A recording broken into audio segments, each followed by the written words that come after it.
துணிக்குருவிய பத்தி எல்லாருக்குமே தெரியும். அவளுக்கு இருக்கிறது ரொம்ப அழகான மனசு. ஊருக்கு நடுவுல அவளுக்கு ரொம்ப பெரிய வீடு ஒண்ணு இருந்துச்சு. அந்த வீட்டுக்கு யார் வந்தாலும் சரி, அவங்களுக்கு வயிறார சாப்பாடு போடாம துணி அவங்கள அனுப்பவே மாட்டா. வீட்டுக்கு வந்த விருந்தாளிங்கள கடவுள் மாதிரி பாப்பா துணிக்குருவி.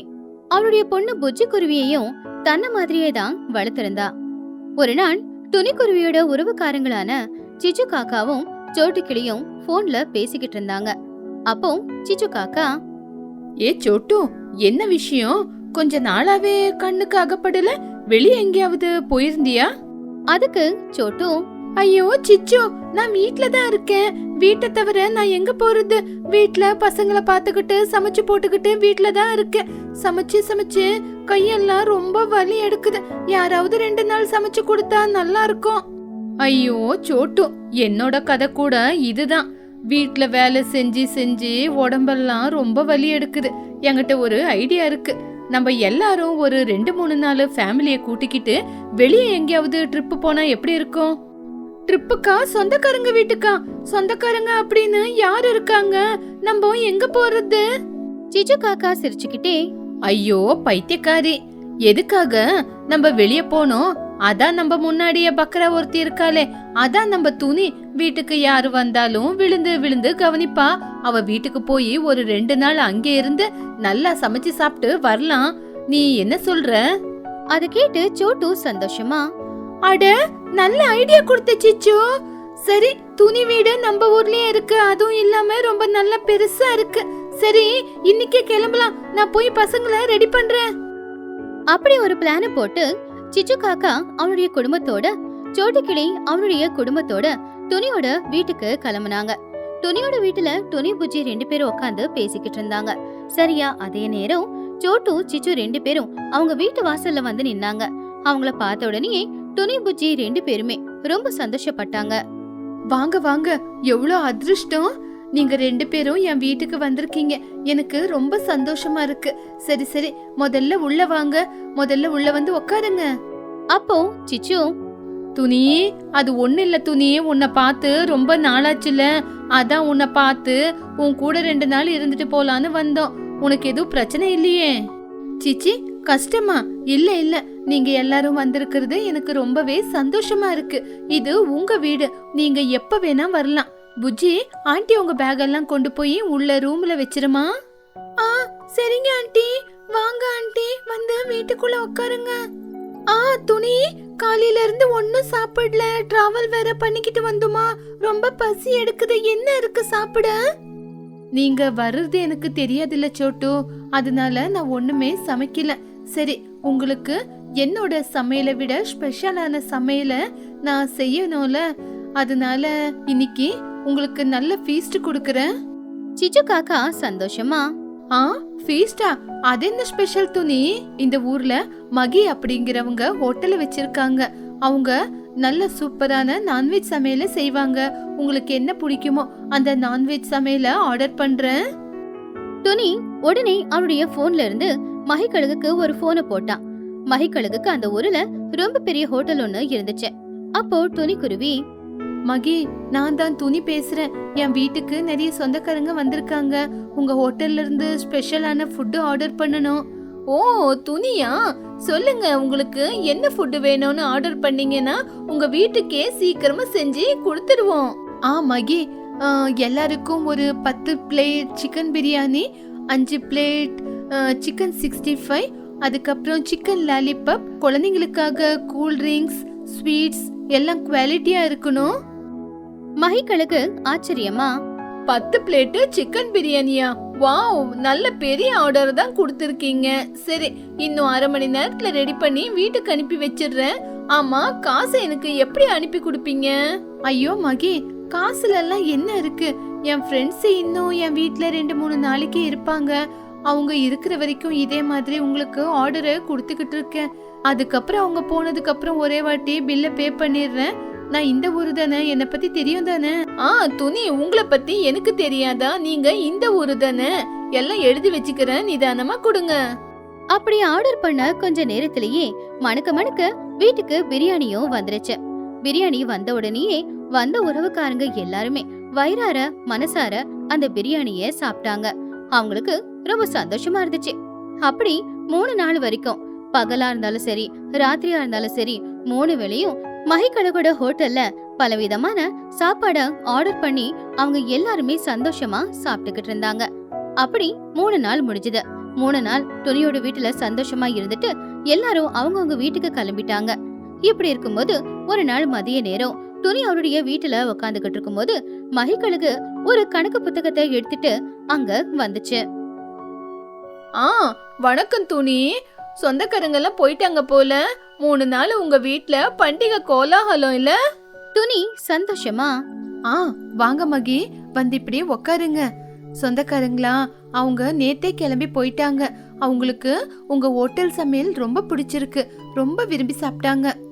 துணி, இந்த ஊருக்குள்ள நிறைய பேரு சொன்னாங்க உங்க வீட்டுக்கு வந்த சொந்தக்காரங்கள நீங்க ரொம்ப நல்லா பாத்துக்குவீங்கன்னு. அதுபடி உங்க வீட்டுக்கு வந்தவங்கள மகாராணி மாதிரி பார்த்து அனுப்பியிருக்கீங்க. சரி, அவங்க தான் போயிட்டாங்கல்ல, என் ஹோட்டல் பில்லோட கணக்கு எடுத்துட்டு வந்திருக்கேன். இப்ப ஃப்ரீயா இருந்தா பாக்கலாமா? ஐயோ மகி, அதெல்லாம் இருக்கட்டும். நீங்க எதுக்காக அதெல்லாம் கொண்டு வந்தீங்க? நானே அங்க தேடி வந்திருப்பேன்ல. இவ்வளவுக்கும் ஒரு 10-15,000 ரூபாய் ஆயிருக்குமா? மஹிகழகு புத்தகத்தை பார்த்து, அட துணி, 10-15,000மா?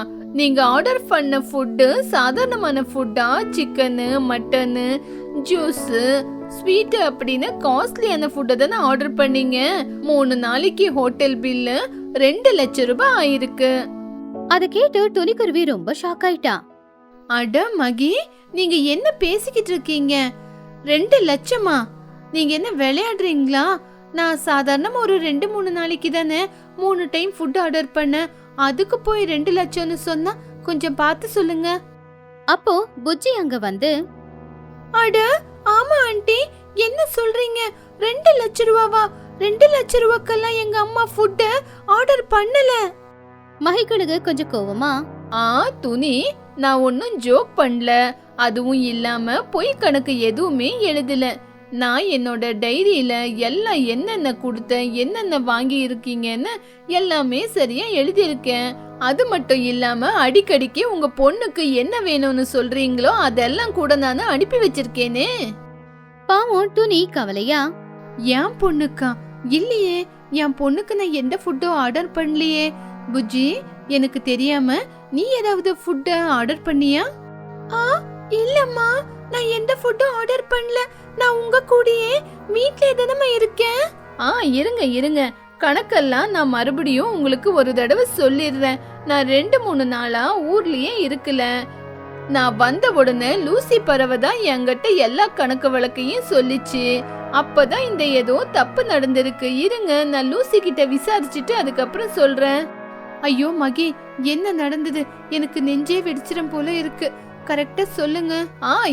இருங்க, நான் என்ன நடந்ததுன்னு சொல்றேன். நான் ஊர்ல இல்லாத நேரத்துல எனக்கு லூசி போன் பண்ணி துணியோட பொண்ணான புஜ்ஜி அவளோட 10 ஃப்ரெண்ட்ஸ் கூட நம்ம ஹோட்டலுக்கு வந்திருக்கான். Biryani, chicken lollipop, tandoori chicken, sweets, ice cream அப்படின்னு ஆர்டர் பண்ணிருக்கான். ஒரு நாள் ஃபுட்டோட ரேட்டு 50,000 ரூபாய் ஆச்சு. இதே மாதிரி 3 நாள் வந்து சாப்பிட்டு போயிருக்கான் அப்படின்னு கணக்கு உங்க பேர்ல எழுதிக்க சொன்னாங்க. அதுக்கு புஜ்ஜி அழுதுகிட்டே, பொய் அம்மா, என்ன நம்புங்கம்மா. நான் என்னோட எந்த ஃப்ரெண்ட்ஸையும் ஹோட்டலுக்கு கூட்டிட்டு போலம்மா. என்ன நம்புங்க. அந்த லூசி ஆண்டி பொய் சொல்றாங்க. அவங்க சொல்றது பொய்மா. அப்போ துணி கோவமா, புஜ்ஜி, ஏண்டி இப்படி பண்ண? நான் என் ஃப்ரெண்ட்ஸ் வந்திருக்காங்கன்னு கடை வாங்கி சாப்பாடு சொன்னா நீயும் உன் ஃப்ரெண்ட்ஸுக்காக கடனை சொல்லி இப்போ செலவு பண்ணிருக்கியா? அம்மா இல்லம்மா, என்ன நம்புங்கம்மா.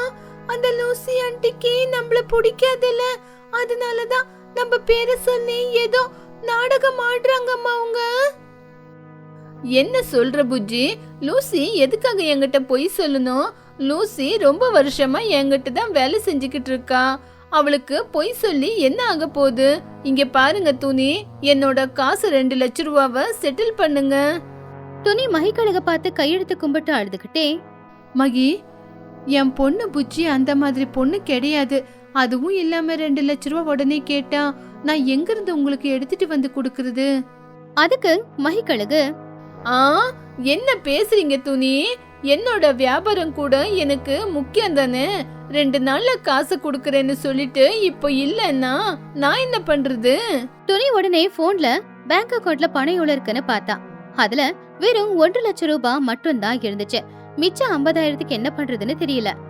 மகி, என்னோட அக்கவுண்ட்ல 1,50,000 ரூபாய் மட்டும்தான் இருக்கு. அது தவிர ஒரு ரூபா அதிகமா இல்ல. இப்ப 1.5 லட்சம் ரூபாவை குடுக்கறேன். 50,000 ரூபாய் அப்புறமா குடுக்கறேன். அதெல்லாம் முடியாது துணி. என்னோட பணத்தை இன்னைக்கே செட்டில் பண்ணணும். இல்லனா ஊருக்காரங்களெல்லாம் கூப்பிட்டு நான் பஞ்சாயத்து கூட்ட போறேன். துணிக்குருவி ரொம்ப கவலையா, ஐயோ மகி, என் மரியாதையே எடுக்காதீங்க. என் வீட்டுக்கு பசின்னு வந்தவங்களுக்கு நான் சாப்பாடு போடுறவ. அப்படி இருக்கும்போது என் மரியாதையை எடுத்தா அது என்னால தங்க முடியாது. உங்களுக்கு கொடுக்கறதுக்காக என் கையில காசு இல்ல. என் கழுத்துல இருக்கிற நெக்லஸ், கையில இருக்கிற வளையல் இதுதான் இருக்கு. இப்பத்துக்கு இந்த நகையை எடுத்துக்குங்க. நான் கொடுக்க வேண்டிய காசோட இது அதிகமாவே இருக்கு. தயவு செஞ்சு இதை எடுத்துக்கிட்டு கிளம்புங்க. மகிக்கழகும் வேற வழி இல்லாம துணி கொடுத்த நகைகளை எடுத்துக்கிட்டு அங்கிருந்து போயிடுச்சு. பாவம் 2 பேருமே ஹால்லயே உட்காந்து பயங்கரமா அழ ஆரம்பிச்சிட்டாங்க. துணிக்கு அடுத்து என்ன பண்ண போறோம் அப்படின்னே தெரியல. ஏன்னா இப்ப அவ பேங்க்ல 1 ரூபாய் இல்ல. கையில இருந்த நகை எல்லாத்தையுமே கொடுத்துட்டா. இனி வாழ்க்கையை எப்படி வாழ போறோன்னே தெரியல. புஜ்ஜி, எல்லாருக்கும் மரியாதை செஞ்சு செஞ்சு இன்னைக்கு நம்மளே நடு ரோட்ல நிக்கிற நிலைமை வந்துருச்சு. ஆனா அந்த லூசி நம்மள ஏமாத்திட்டா. அவ செஞ்ச காரியத்தால நம்ம இன்னைக்கு கடங்காரியா நிக்கிறோம். நம்ம வீட்டை வித்துட்டு மகிக்கு தேவையான காசை கொடுத்துடலாம். துணிக்குருவி வேற வழி இல்லாம அவளுடைய பெரிய வீட்டை மகிக்கழகுக்கு வித்து ஊர் எல்லையில ஒரு சின்ன குடிசையை போட்டு அங்க வாழ ஆரம்பிச்சான். ஆனா துணி அவளுடைய தைரியத்தை விடல. அவ பகலும் ராத்திரியும் காட்டுக்கு போய் கஷ்டப்பட்டு விறகு வெட்டி எடுத்துட்டு வந்தா. விவசாயம் செஞ்சா. இனிமே சொந்த பந்தங்களை வீட்டுல கூட சேர்க்கவே கூடாது அப்படின்னு முடிவோட அவ கஷ்டப்பட்டு உழைச்சுக்கிட்டு இருந்தா. பல நாட்களுக்கு அப்புறமா மறுபடியும் அவங்க சொந்த வீட்டை மீட்கிற அளவுக்கு பணத்தை துணி புஜ்ஜி 2 பேருமே கஷ்டப்பட்டு சம்பாதிச்சாங்க. இப்பதான் அவங்களுக்கு கொஞ்சம் நிம்மதியா இருந்துச்சு. அம்மா, நம்ம கஷ்டத்துக்கு ஏத்த பலன் கிடைச்சிருக்குமா? இப்பதான் நம்ம கையில காசு வந்துருச்சுல. இனிமே எதுக்காக நம்ம இந்த வீட்ல இருக்கணும்? மகி ஆண்டி கிட்ட போய் காசை கொடுத்து நம்ம வீட்டை மீட்டரலாம். எனக்கு இங்க இருக்க பிடிக்கலம்மா. அப்போ துணி ಅಳುದುಕಿಟ್ಟೆ, ಹೌದು ಬುಜ್ಜಿ, ನಾವಿವತ್ತು ನಮ್ಮ ಮನೆಗೆ ಹೋಗ್ತಾ ಇದ್ದೀವಿ. ಕಳ್ಕೊಂಡಿರುವ ಮನೆ ಮತ್ತೆ ನಮಗೆ ಸಿಗುತ್ತೆ. ಇದಕ್ಕಿಂತ ದೊಡ್ಡ ಸಂತೋಷ ನಮಗೆ ಇನ್ನೇನಿದೆ? சரியா அதே நேரத்துல தான் துணியோட போன் ரிங் ஆச்சு. துணி போய் கால அட்டென்ட் பண்ணா. அப்போ அந்த பக்கத்துல சிச்சு காக்கா ரொம்பவும் உற்சாகத்தோட பேசுச்சு. துணி, நான் தான் உன்னோட பெஸ்ட் ஃப்ரெண்டு சிச்சு. ஆமா, எப்படி இருக்க? உன் வீட்டுக்கு வந்தப்போ எங்களை எவ்வளவு நல்லா கவனிச்சுக்கிட்ட. நீ செஞ்சு கொடுத்த பிரியாணி எல்லாம் சாப்பிட்டு அந்த டேஸ்ட் இன்னும் மறக்கல.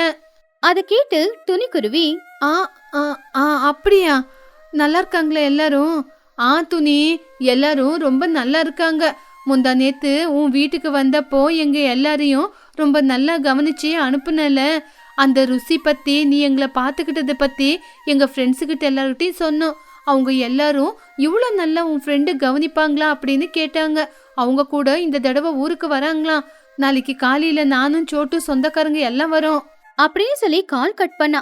துணியோட கையில இருக்கிற போன் அப்படியே கீழே விழுந்துருச்சு. அவ இதய துடிப்பு அதிகமாச்சு. அவளுக்கு ரொம்பவும் பயமா இருந்துச்சு. அம்மா, என்னாச்சு? யாரோட போனு? ஏன் அப்படி ஷாக் ஆயிட்டீங்க அம்மா?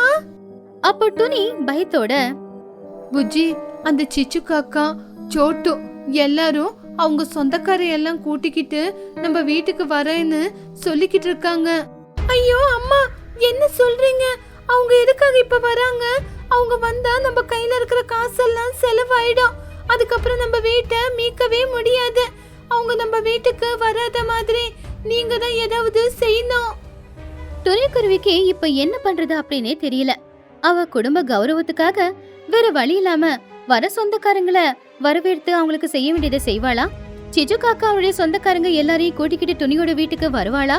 பாவம் துணி மறுபடியும் இவங்க எல்லாருக்காகவும் கடன் வாங்குவாளா? இல்ல சமாளிப்பாளா? பாவம் துணி அடுத்து என்ன பண்ண போறா அப்படிங்கறத அடுத்த எபிசோட்ல நம்ம பார்க்கலாம். பார்ட் 2 ரொம்ப சீக்கிரமா வரும். சாஃப்ட்வேர் குருவி. பறவைங்க எல்லாம் ஒன்னா வாழ்ந்துகிட்டு இருக்கிற அந்த ஊர்ல திடீர்னு ஒரு நாள் வானிலை மாறுச்சு. ஊருக்கு மத்தியில இருக்கிற ஒரு மரத்துக்கு கீழே உக்காந்துக்கிட்டு பந்தக்கிளியும் புஜ்ஜி குருவியும் ரொம்பவும் கவனமா அவங்களுடைய ஸ்மார்ட் போன்ல ஏதோ பாத்துக்கிட்டு இருந்தாங்க. அவங்க 2 பேருமே அந்த ஸ்மார்ட் போன் ஸ்கிரீன்ல விரல வச்சு ஏதோ எழுதிக்கிட்டு இருந்தாங்க. சரியா அப்பதான் புஜ்ஜியோட அம்மாவான துணிக்குருவி சூடா சாப்பாடு கொண்டு வந்தாங்க. அப்போ துணி புஜ்ஜிய பார்த்து, என்ன புஜ்ஜி, என்ன பண்ணும்? காலையில எந்திரிச்சதுல இருந்து அந்த மந்திர பெட்டியே கையில புடிச்சுக்கிட்டு இருக்கீங்க. எந்திரிச்சு பல்ல வழுக்கல. சரி, இதுல சாப்பாடு இருக்கு, சுட சுட சாப்பிடுங்க. புஜ்ஜி அந்த போனை பார்த்துக்கிட்டே சிரிச்சுக்கிட்டே, அம்மா, இது மந்திர பெட்டி இல்லம்மா, இத ஸ்மார்ட் போன்னு சொல்லுவாங்க. நானும் பன்னும் சேர்ந்து இதுல ஒரு புது உலகத்தையே உருவாக்கி இருக்கோம். நான் ஒரு சாஃப்ட்வேர் குருவியா மாறிட்டேன். அப்போ துணிக்குருவி ரொம்ப ஆச்சரியமா, என்னது சாஃப்ட்வேர் குருவியா? நான் பறவைய பார்த்திருக்கேன், காக்காவை பார்த்திருக்கேன், கிளிய பார்த்திருக்கேன். சாஃப்ட்வேர் குருவினா? ஆமா, சாஃப்ட்வேர்னா என்னமா? பன்னுக்கிளி ரொம்பவும் உற்சாகமா, ஆண்டி, சாஃப்ட்வேர் அப்படின்னா நான் சொல்றேன், நம்ம செய்யற வேலை சுலபமா ரொம்ப ஃபாஸ்டா ஆவறதுக்கு தான் சாஃப்ட்வேர்னு சொல்லுவாங்க. இந்த சாஃப்ட்வேரால எல்லாரோட வேலையும் அவ்வளோ வேகமா ரொம்ப சுலபமா ஆயிடும். இதனால நம்ம பறவைங்களுக்கு எல்லாருக்குமே நல்லது. அதுக்கு துணிக்குருவி, என்னடா சொல்ற பன்னு? அப்படின்னா நம்ம வேலையை இது சுலபமாக்கிடுமா? அப்படின்னா நம்ம கஷ்டப்பட்டு வேலை செய்ய வேண்டிய அவசியமே இல்லையா? நம்ம வயிறு எல்லாம் இதே நிறைச்சிருமாடா? ஆமாமா, கண்டிப்பா இதால சுலபமா வேலைய முடியும். சோட்டு ஆண்டி கடையில டெய்லி எல்லாரும் பொருளுங்களை வாங்குறதுக்காக கியூல நிக்கிறாங்களா? அது மட்டும் இல்ல, சிச்சு ஆண்டி, மகி ஆண்டி இவங்க எல்லாருமே தண்ணிக்காக ரொம்ப கஷ்டப்பட்டுக்கிட்டு இருக்காங்க. அதனாலதான் நம்ம ஊரு பறவைங்களுக்காக நாங்க இதுல ஒரு அற்புதமான சாஃப்ட்வேரை ஏற்பாடு பண்ணிருக்கோம். இது மூலமா எல்லாமே சரியாயிடும். அப்பதான் அந்த பக்கமா லூசிபுராவும் சோட்டு கிளியும் பசங்க பேசுறத கேட்டு ரொம்பவும் ஆச்சரியப்பட்டாங்க. அப்ப அங்க வந்த சோட்டு கிளி, என்னடா பன்னு எல்லாரும் சேர்ந்துக்கிட்டு என் பேரை சொல்றீங்க? எனக்கு டெய்லி கடைக்கு போய் மளிகை பொருளை விக்கிறது, கணக்கு பாக்குறதுன்னு ரொம்பவே கஷ்டமா இருக்கு. இது மூலமா எல்லாம் சரியாகுமா? அது என்னடா ஆப்? பன்னு சிரிச்சுக்கிட்டே, கண்டிப்பா செய்யும் அம்மா. இந்த ஆப் மூலியமா எல்லா பறவைங்களும் கடைக்கு வராம வீட்லயே உக்காந்துக்கிட்டு போன்ல அவங்களுக்கு தேவையான பொருளுங்களை ஆர்டர் பண்ணிக்கலாம். அதுக்கப்புறம் உங்களுக்கு கஷ்டமும் இருக்காது. அதை நீங்க உக்காந்து பேக் பண்ணி கொடுத்தீங்கன்னா நாங்க கொண்டு போய் டெலிவரி பண்ணிட்டு வருவோம். இந்த சாஃப்ட்வேர் எல்லாம் பாத்துக்கோம். அப்போ லூசி ரொம்ப சந்தோஷமா, அடக்கடவுளே, எவ்வளவு நல்ல ஐடியா! கடைக்கு போய் பொருளுங்களை வாங்கிட்டு வரணும்னா எனக்கு காலே வலி எடுக்குது. உக்காந்த இடத்துல இருந்தே ஆர்டர் பண்ணலாமா? புஜ்ஜி, பன்னு, நீங்க உண்மையிலேயே புத்திசாலிங்க. அப்போ துணி ரொம்ப பெருமையா, பாத்தீங்களா, அதுக்கு தான் என் பொண்ணு சாஃப்ட்வேர் குருவின்னு சொன்னேன். எல்லாருக்கும் எவ்வளவு நல்ல வேலையை செய்யறா. புஜ்ஜி, இனிமே லேட் பண்ணாம இந்த வேலைய சரி பண்ணுமா? பசங்க 2 பேரும் ராவும் பகலுமா கஷ்டப்பட்டு அந்த சாஃப்ட்வேர் ஆப்பை ரெடி பண்ணாங்க. அந்த ஊர்ல இருக்கிற பறவைங்க எல்லாருக்குமே அந்த ஆப்பை எப்படி யூஸ் பண்றதுன்னு கத்து கொடுத்தாங்க.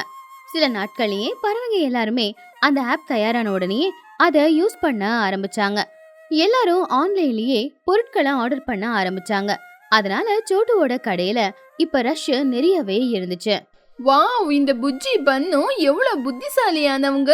இனிமே நான் வெளியே போய் பறந்து எனக்கு தேவையான பழங்க காய்கறியை கொண்டு வர வேண்டிய அவசியம் இல்லை. எனக்கு பிடிச்ச கொய்யாப்பழம் என்ன தேடியே வந்துருச்சு. ஆமா மகி, எனக்கும் இப்ப வெளியே போக வேண்டிய அவசியமே இல்ல. இந்த சாஃப்ட்வேர் குருவி எல்லாத்தையும் செஞ்சு கொடுத்திருக்கா. ஆனா ஊர்ல எல்லாருமே சந்தோஷமா இருக்கும்போது அவங்க சந்தோஷத்தை பார்த்து பிடிக்காம பொறாமப்படுற ஒரே ஒரு பறவை எது தெரியுமா? நம்ம சிச்சு காக்கா தான். இப்பவும் சிச்சு காக்கா ரொம்பவும் கோவமா தான் இருந்துச்சு. டே சின்னு, என்னடா அந்த துணியோட பொண்ணான புஜ்ஜி பெரிய சாஃப்ட்வேரை கண்டுபிடிச்சிட்டா அப்படின்னு ஒரு முழுக்க அவ பெருமைய பத்தி பேசிக்கிட்டு இருக்காங்க. என்னோட பெருமைய நான் காட்டுட்டா, அவளை விட நான் பெரிய சாஃப்ட்வேர் காக்கா தெரியுமா? அத கேட்டு சின்ன காக்கா, ஐயோ அம்மா, அந்த ஆப்பை பத்தி உங்களுக்கு என்னம்மா தெரியும்? உங்களுக்கு எதுவுமே தெரியாது. புஜ்ஜி எவ்வளவு கஷ்டப்பட்டு அந்த ஆப்பை ரெடி பண்ணிருக்கா தெரியுமா? நீங்க மட்டும் வீட்டுல உக்காந்துக்கிட்டு எல்லாரையும் திட்டிக்கிட்டே இருப்பீங்க. சிச்சு ரொம்பவும் கோவமா, டே சின்னு, என்னடா அவளை பத்தி ரொம்ப பெருமையா பேசிக்கிட்டு இருக்க? சாஃப்ட்வேர்னா என்னடா, ஒரு பட்டனை தட்டுறது அவ்வளவுதானே? அந்த மாதிரி எனக்கு செய்ய முடியாதா? நான் பாரு, சிச்சுவோட விதைங்க அப்படின்னு ஒரு சாஃப்ட்வேரை எப்படி ரெடி பண்றேன் பாரு. அது மூலியமா விதைங்களை கொடுத்து அவங்க கையால எனக்கு தேவையான என்ன பொருளை வசூல் பண்ண முடியுமோ பாத்துக்கிறேன். சின்னும் பயந்து போய், அம்மா வேண்டாம்மா, இந்த மாதிரி வேலையெல்லாம் செய்யாதீங்க. மற்றவங்கள ஏமாத்த போனா நம்மளுக்கே மோசமாயிடுமா. இந்த மாதிரி ஏமாத்துற வேலையெல்லாம் தப்புமா. அந்த குருவிகிட்ட நான் போய் கத்துக்கணுமா? நீ வேணா பாத்துக்கிட்டே இரு.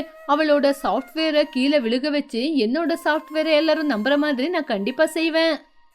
அன்னைக்கு ராத்திரி ஊர்ல எல்லாரும் தூங்கிக்கிட்டு இருக்கும்போது சிச்சு காக்கா மட்டும் புஜ்ஜி பன்னுவை பார்க்க போச்சு. புஜ்ஜியும் பன்னுவும் வெளியில மரத்துக்கு கீழே தூங்கிக்கிட்டு இருக்கும்போது அவங்க போனை எடுத்து ஏதேதோ கண்டுபடி டைப் பண்ண ஆரம்பிச்சுது.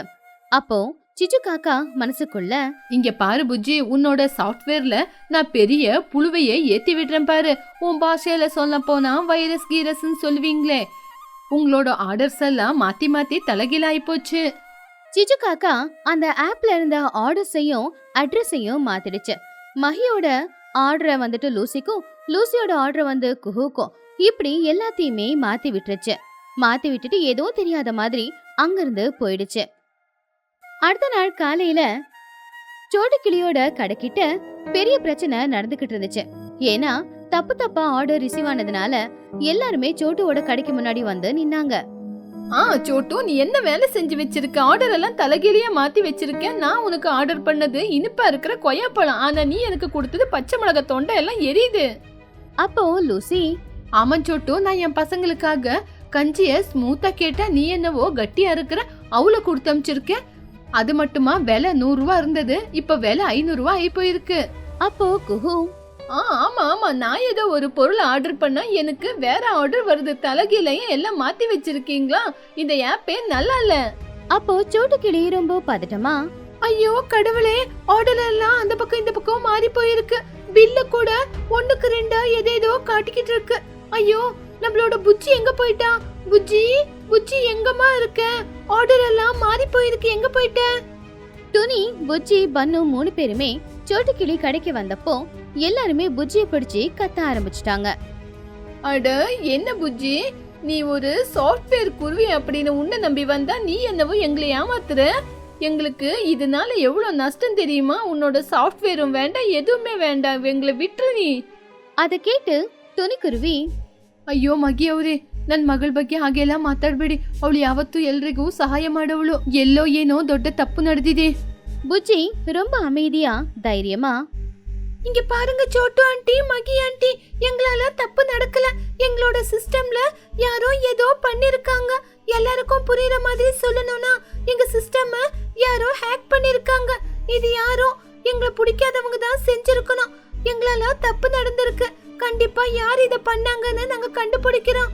எங்களை மன்னிச்சிடுங்க. கண்டிப்பா உங்களுக்கு உதவி செய்யறோம். எங்க புஜ்ஜி உண்மையிலேயே புத்திசாலியானவ. இந்த தப்ப யாரு செஞ்சான்னு கண்டுபிடிச்சிடுவா, உங்களுக்கு உடனே சொல்லுவா. இப்படி இங்க சண்டை நடக்கிறத தூரத்துல நின்னு சிச்சு காக்கா பாத்துச்சு. சிச்சுக்கு இப்பதான் ரொம்ப சந்தோஷமா இருந்துச்சு. அங்க சண்டை நடக்கிறத பாத்துக்கிட்டு சிச்சு காக்கா இங்க சத்தமா சிரிச்சு, பாத்தீங்களா, இந்த புஜ்ஜிக்கு இத பத்தி எதுவுமே தெரியாது. அவதான் ஏதோ புரியாம செஞ்சிருக்கா. இனிமே என்ன நம்புங்க, நான் உங்களுக்கு ஃப்ரீயா ஃபுட் டெலிவரி செய்யறேன். அப்போ சின்ன காக்கா சிச்சு கிட்ட, அம்மா நீங்க பொய் சொல்லாதீங்க, அதுக்கப்புறம் உங்களுக்கு என்ன பண்றதுன்னே தெரியாது. நாளைக்கு ஆர்டர் வந்தா என்னம்மா பண்ணுவீங்க? டேய் வாய மூடுறா, அது வந்ததுக்கு அப்புறம் என்ன வேணாலும் பாத்துக்கலாம். புஜ்ஜி உடனே அவளுடைய போனை எடுத்து எல்லாத்தையும் செக் பண்ண ஆரம்பிச்சான். அவ அப்படி செக் பண்ணிக்கிட்டு இருக்கும்போது அந்த போன்ல ஒரு கருப்பு இறகு ஒட்டிக்கிட்டு இருந்துச்சு.